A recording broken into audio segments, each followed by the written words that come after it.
When Indonesia proclaimed its independence from the Dutch on 17 August 1945, hostility between both countries wasn't over.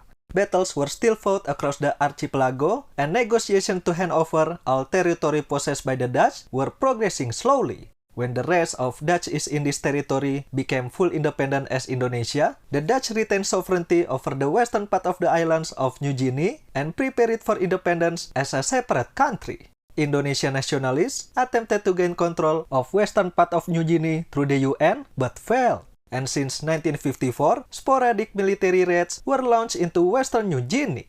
This territory, also known as West Papua. To put pressure on the Dutch, Indonesia also purchased advanced weaponry from the USSR. Sverdlov-class cruisers, Tu-16 Badgers, and Mi-6 helicopters are some of them.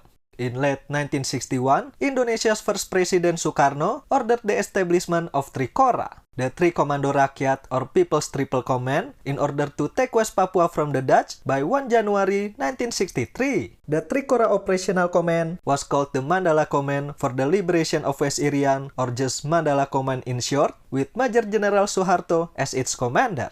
This command has 5 main components: Mandala Army, Mandala Navy, Mandala Air Force, Mandala Joint Air Defense Command, and Mandala Joint Forces Command.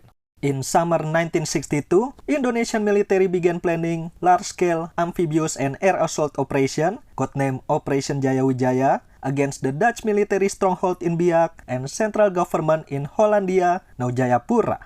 According to the war plan, the Mandala Navy has tasks that are divided into 3 stages. First was the show-off force stage. This stage was intended to counterbalance the Dutch forces in border waters, which are generally called war patrols. Besides that, they also need to provide fleet support for sea infiltration operations, such as escort and naval fire support. To support this task, surface ships, submarines, and aircraft from the Navy were used. From these missions, intelligence data from the area of operations, including the size of the enemy forces, were expected to be collected.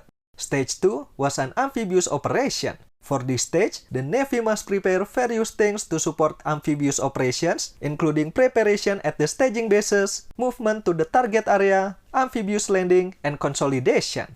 The Air Force will provide air cover for the landing ships from departure point to the target area, while the Army prepares infantry battalions as part of the landing forces. And the last stage was consolidation. This stage is more of a follow-up operation to support the next step, which was the exploitation stage.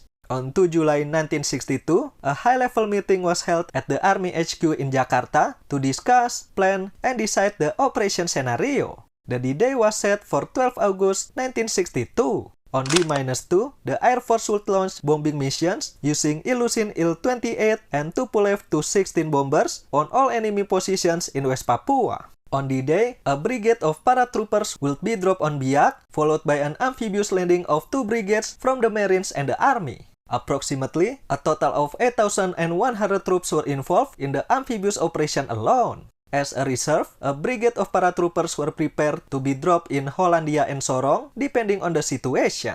However, to avoid unnecessary reactions from the international community, which can lead to widespread conflict and direct involvement of the US and the USSR, this scenario was later revised, changing the date of the amphibious landing to D+2 of operations. The Navy had set Surabaya as the main logistic base, while Jakarta, Surabaya, and Ambon would be the starting bases for the amphibious forces. Due to its proximity to Biak, Bitung was set as the main forward base, with Ambon and Makassar as the forward supporting base. In the event of a prolonged war, the Navy had prepared Bitung and Ambon with enough provision for thousands of soldiers for 3 months, while their HQ in Makassar had enough provisions for 6 months. This operation involved a lot of ships, so to avoid confusion, the Navy grouping these ships in task unit under the control of Task Fleet 1. The first one is Amphibious Task Force 17 or ATA-17, which consists of 40 warships and 22 militarized merchant ships. An additional 28 warships and 39 militarized merchant ships were also prepared as reserve.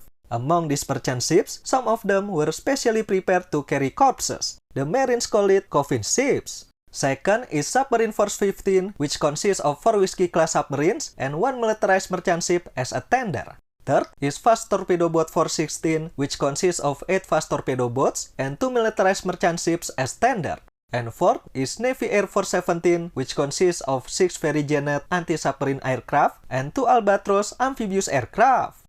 15 days after the high-level meeting in Jakarta on 17 July 1962, the first ships from ATA-17 started sailing to the front line, complete with the landing forces. Indicates the start of Operation Jayawijaya. On 2 August, all ships were assembled in Peleng, Banggai Islands, in Sulawesi. Then 3 days later, Mandala's commander, Major General Suharto, arrived in Peleng, but not to order his men to prepare for the invasion. Rather, he brought an order from the higher-up saying that D-Day is postponed to D+4, meaning that para-drop operation is postponed to 16 August and the amphibious landing to 18.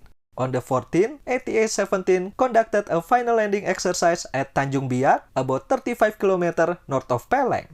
But the invasion was destined not to happen. On 15 August, the UN announced that the Netherlands and Indonesia had reached an agreement to hand over West Papua. Unwilling to be drawn into a protracted conflict on the other side of the world, the Dutch signed the New York Agreement, which handed the region to an interim UN administration called UN Temporary Executive Authority or UNTEA on 1 October 1962, before Indonesia formally annexed it on 1 May 1963. And with this agreement, Operation Jayawijaya was called off.